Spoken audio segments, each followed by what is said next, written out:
So I think you have to understand why. So it's asking yourself better quality questions will give you better quality answers. Like, why am I pressing snooze? Oh, because I want another 40 minutes sleep. Well, why do you want another 40 minutes sleep? Because I'm tired in the morning. Well, why are you tired in the morning? Oh, because I go to bed at 11 o'clock at night. Why do you go to bed at 11 o'clock at night? Oh, because I watched 3 episodes of Netflix. Why do you watch 3 episodes of Netflix? I don't know.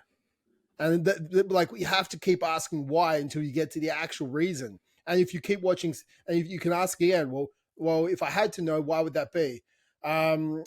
Because I just want to zone out. Like, I want to zone out at nighttime. Well, why do you want to zone out at nighttime? Because I hate my fucking job. Okay, well, we got to the crux of it, right? We're delaying. We don't want to wake up the next morning because we don't want to go to work tomorrow because we hate our job. So instead, we're trying to string out the day as long as we possibly can at nighttime because you're trying to stay awake and watch Netflix. Because if you stay awake an extra hour, it means you don't have to go to sleep because you know as soon as you go to sleep, you're going to wake up and you're going to have to go to that shitty ass job that you don't want to go to because Janice is a bitch, right? And so you go, okay, well, the crux of this is I need to change my job. And for anyone out there is like, oh, but dude, like, the jobs aren't hard to come by. Right, I live in Tasmania. We're in a skill shortage right now. You can get paid $100,000, go live in Broome as a barista. Mate, like down here, I live down in the Huron Valley. There's in the salmon farms, like people are making $100K plus with no skill set, right? After 6 months, they're on $100,000, and they're working on the fish farms with the salmon. You probably get a free salmon every single week as well. It definitely helps with your good fats with your diet. It's just a plus. Bonus, no excuse. No excuses. And they're asking for people to work there all the time. Right. So, guys, if you don't enjoy your job, again, there's a fear about, can I get another one? Like, go look. Right? Move states, move cities. Like, there's no reason you should be waking up for 40 years hating what you do. There is absolutely no reason. Should be a reason you wake up for 1 year hating what you do. You want to wake up, and some days aren't as they aren't A pluses, maybe they're B minuses, right? Yeah. But at the end of the day, like, if you wake up and you enjoy the fact of what you're doing and your fulfilling role, a part of the company that you work within, or the company that you run, I think that's the main thing. That's all what we want. But if we can get to the crux about why you're feeling like shit, we can then actually take away that trigger. And if that is finding a new job, then it's finding a new job. But you have to, most people don't ask why. And I think that's the problem. Or they'll ask why once. And then that's also the problem because they never actually, they're putting a Band-Aid over the gaping wound that will continue to bleed for the next 20 years because you didn't change your job. And then you wake up one day overweight, depressed, and you're like, oh my gosh, what have I done with my life? And it's like, dude, you went to a job that destroyed your soul. So that is another thing for procrastination. Yeah. And that sort of brings into identifying triggers, mate. I think, especially because another trigger and one that I was thinking of just then as well is some people, this is like a super duper unconscious thing, will sabotage themselves on purpose because it suits their narrative of their life. And for some people, there's like, I'm an Aussie battler, right? We've all heard that terminology before, fucking what? We haven't had war for a long time. Who the fuck are you fighting, right? The emus? You're not like, you don't have to call yourself a battler, but the idea, if you call yourself an Aussie battler, right?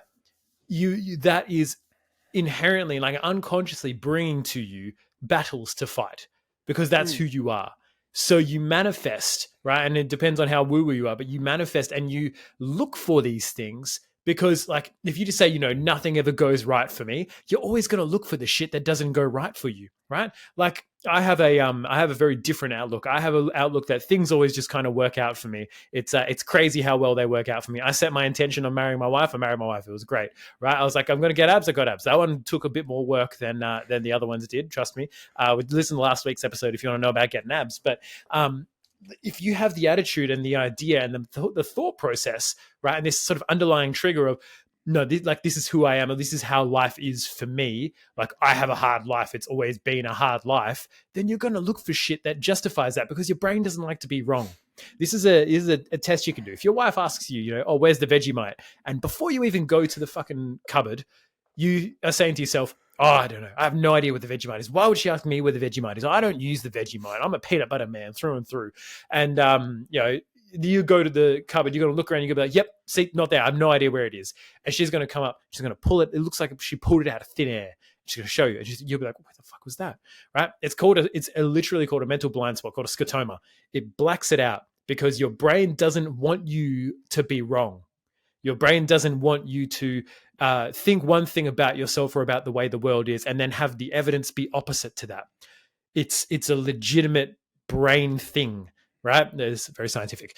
But the issue there is that if you have beliefs around yourself and around your life that this is the way that life is, or this is the way that life is for me, you're going to find those things. We've talked about your reticulator activating system before, where you will, the more awareness you give to something, the more of it you will find. If you think about excuses and you want to find excuses, you can find excuses, right? If you're looking for ways to succeed, you will find ways to succeed. It all depends on your scope of what you think about yourself. So, if you're going to wake up and say, oh, I'm just not the person who can get up early and do this. Like, well, then you're going to find reasons not to get out of bed, right? These little triggers are things we need to be aware of, and the essentially trigger recognition comes in looking at stimulus, right? We've talked about stimulus response before, but it's like, what is the stimulus? And the stimulus is always something you hear, something you see, something you smell. For some people, right? KFC, some people can't resist flame grilled burgers at Hungry Jack's, right? Like there's stimuluses for that. There's a stimulus in emotions, and then also self-talk. So for you, and also taste, but it's a lot less like, you're not going to wake up and lick a piece of celery and be like, oh yeah, I'm healthy, right? Like, that's a pretty fucking direct trigger. Or you taste a healthy food and you're like, oh, this tastes like shit, and then you throw it all out the window. But that is the trigger. So the trigger is going to be something. So it might be you hear your alarm, and then there's also like subsequent steps to you deciding to procrastinate, right? This is called a pattern in NLP, which is neuro-linguistic programming, the thing I used to teach. So when you have a pattern or like essentially a strategy that you're running, we all have strategies for everything we do in life. There's a couple of triggers for it, and there's a bit of a pattern to it. So you might hear your alarm clock, and then you might say something to yourself in your own mind. You might have a mental thought pattern, right? For most of you, it's probably not time to crush the day, right? Time to get shit done. Fucking Autobots roll out. I don't know, whatever catchphrase you want to have. Honestly, I think if you had that catchphrase, Autobots roll out. If that was the first thing, please comment on our YouTube, because if that's your first thing you think about, I want to buy you a beer or a muscle man. I want to meet you. I'll buy a protein shake. That's I mean, that would get you going. If you had Optimus Prime every morning, Autobots roll out, and just fucking do it, man. Like it's whatever it is for you. But most of us are thinking, oh fuck. You might feel something, right? Whether it's like my lower back's a bit sore, or I feel a bit tired. And then you go into the mental self-talk of, oh, no, I'm not going to do it. I can do it tomorrow. What did Trav say? Never miss 3 days in a row. Oh, I guess I can make it 4. No, he didn't say that, you fuckhead. You know what he said. But never miss 2 days. Never miss 2 days. Right? You get one sleep in, and then the next day you're into it. But you've got to identify what is the initial trigger. So you get the, you have the alarm clock, right? Obviously that's going to go off. Maybe you need to change your alarm to a different sound. Right. So it's less, and I do this all the time, where if you change your alarm to a different sound. I used to have it where it would be the radio. So you never knew what it was going to be. It was a different alarm every morning. Problem is sometimes it was like heavy metal. So it was a hardcore way to wake up. But having this all comes down to having reflection and having the ability to pause and actually fucking look inside and go, what is the pattern that I'm running? The alarm goes off. I say to myself, oh, I can't be bothered, right? So then you've got to take conscious control of your triggers and of your patterns. And that's what this kind of next part of the podcast is all going to be about, is taking charge of the triggers that cause you to procrastinate and cause you to put things off. Because you don't just procrastinate and do nothing, right? No one procrastinates by sitting perfectly still, right? Unless you're a monk, and then you're like, good on you. You're already pretty fucking self-aware. But you're also not procrastinating. Yeah, exactly. Because you want to do it. Yeah, you're already doing it. You're already super mindful and fucking empty. It's great. But no one procrastinates by just sitting still, right? You procrastinate by pressing snooze and sleeping in, or hitting Netflix, or sitting down, or scrolling your phone, right? A lot of guys would be so much better if they got up straight up out of bed rather than getting their phone, scrolling through TikTok, scrolling through Reels, scrolling through whatever, liking big booty Instagram pics. Your wife can see that you're doing that, by by the way, so you should probably stop. But that's what most people do.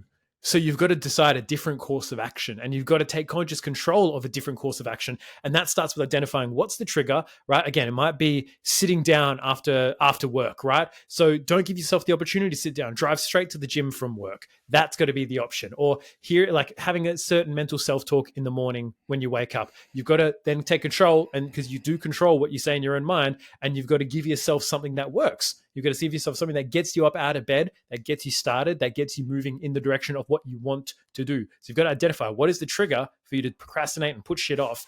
And then as a result of that, what do you want to do instead? What is the desired behavior, we used to call it, right? So that is, as far as like triggers and identifying the triggers, that's going to be it. There are going to be times, like Trav said, where you've got to go a bit deeper. It's like, all right, well, I'm feeling tired. I say this to myself. Well, why do I say that to myself? Why do I feel this way in the morning? And you can sort of unpack that and go through that deeper and deeper. But that's kind of the work you need to do if you're not able to be consistent with this stuff.